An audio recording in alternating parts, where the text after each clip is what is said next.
Around Kansas, brought to you by Santa Fe Trail Meats in Overbrook, or visit us online at sftmeats.com. And again, we're back. Aren't you happy? Lord knows I am.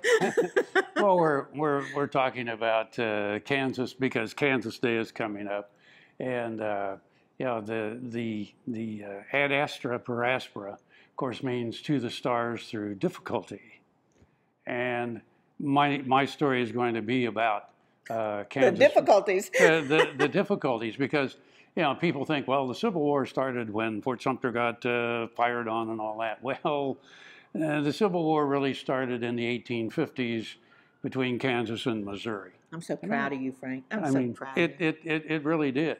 You know, Kansas was known as Bleeding Kansas. You know, that's when the Jayhawkers and the Border Ruffians, you know, they were constantly fighting and clashing and high times. Yeah.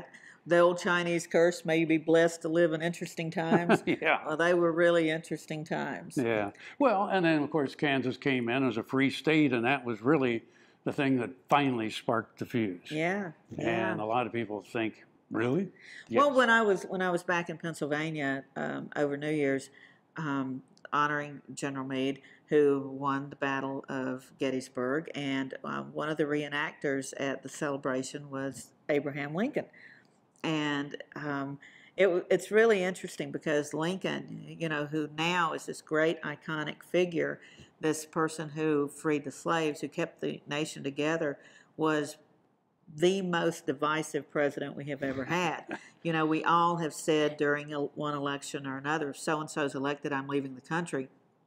Lincoln was elected and half the country left. That's what secession was. They left. They're like, we're not part of it anymore. Yeah. So he was very divisive. And so and Kansas is at the heart of that whole story. So it's, yeah, we got a wonderful place in history.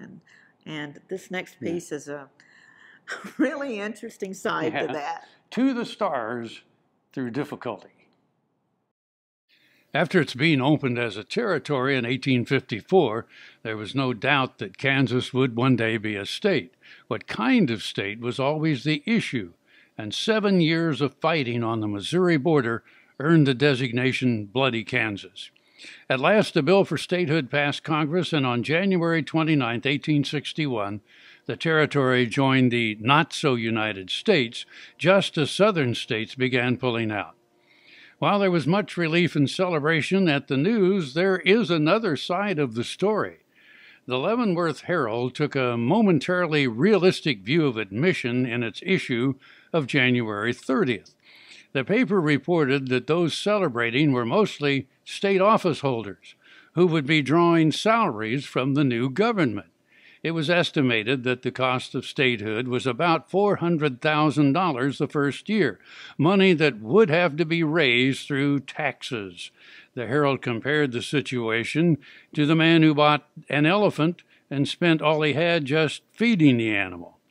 But the Herald concluded, the thing is done, and it's useless to worry over spilled milk. So as joyous as statehood was, the reality of increased taxes was on the minds of many Kansans. I guess some things haven't changed in 155 years.